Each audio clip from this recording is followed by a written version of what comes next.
Good morning students. जैसा कि मैंने पिछले वीडियो में आपको बताया था कि हम अब आगे Rowlatt Act, non cooperation movement, Khilafat movement के बारे में पढ़ेंगे। तो शुरू करते हैं रॉलेट एक्ट के साथ।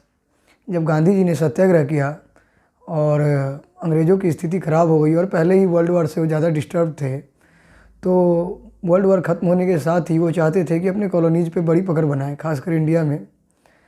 तो अंग्रेज़ों ने एक ऐसा नियम लाया, रॉलेट एक्ट, जिसके तहत शक के आधार पे किसी व्यक्ति को बिना किसी ट्रायल के 2 सालों का डिटेंशन हो सकता है, कैद हो सकता है।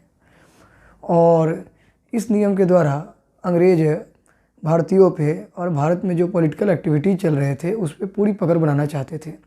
इंपीरियल लेजिस्लेटिव काउंसिल ने भारतीय मेंबर्स के बिना परमिशन के, बिना इच्छा के ज़बरदस्ती ये कानून लागू कर दिया था।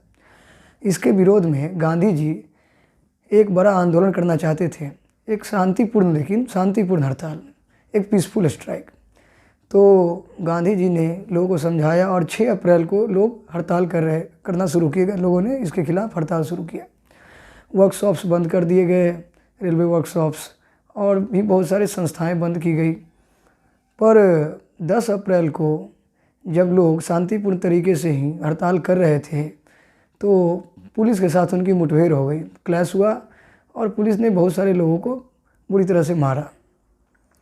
अब लोगों को जब मारा और उन्हें लगा कि ये कंट्रोल नहीं हो सकता पॉलिटिकल एक्टिविटीज़, तो वे मार्शल लॉ लागू कर दिए। मार्शल लॉ से भारत में लोग ज़्यादा परिचित नहीं थे। मार्शल लॉ के तहत 3 या 3 से अधिक लोग साथ में कहीं सामाजिक तौर पे इकट्ठा नहीं हो सकते। गांव के लोग इससे अवेयर नहीं थे, वह अनअवेयर थे। तो बैसाखी का समय था और अमृतसर में जलियांवाला बाग में 13 अप्रैल के दिन 1919 में लोग जमा हुए थे।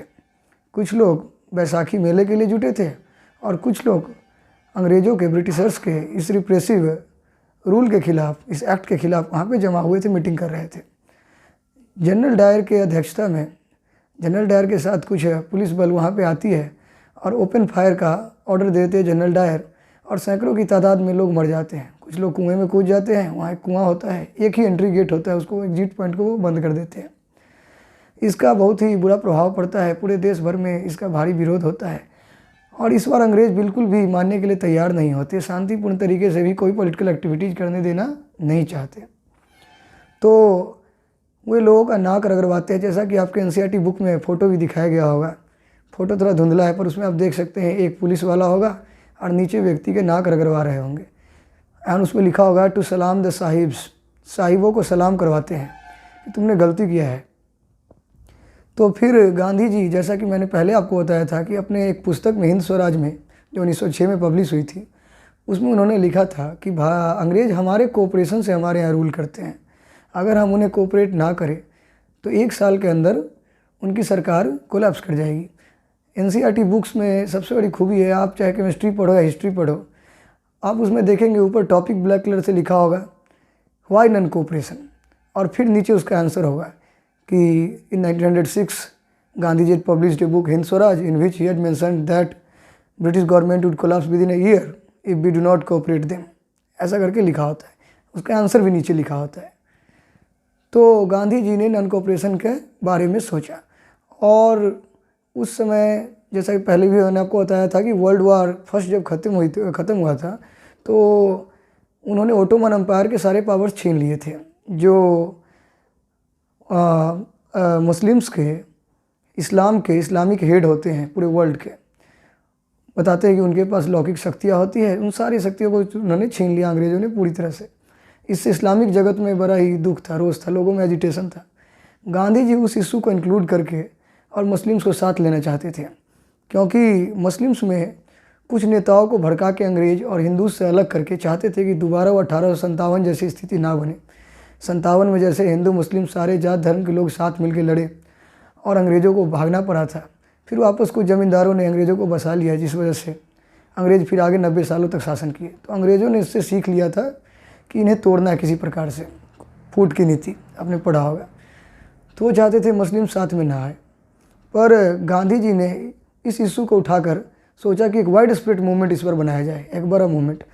और किसी भी आंदोलन की शुरुआत इतनी आसान नहीं होती। पहले लोगों को कन्विंस करना था, समझाना होता है कि हम कर क्या रहे हैं।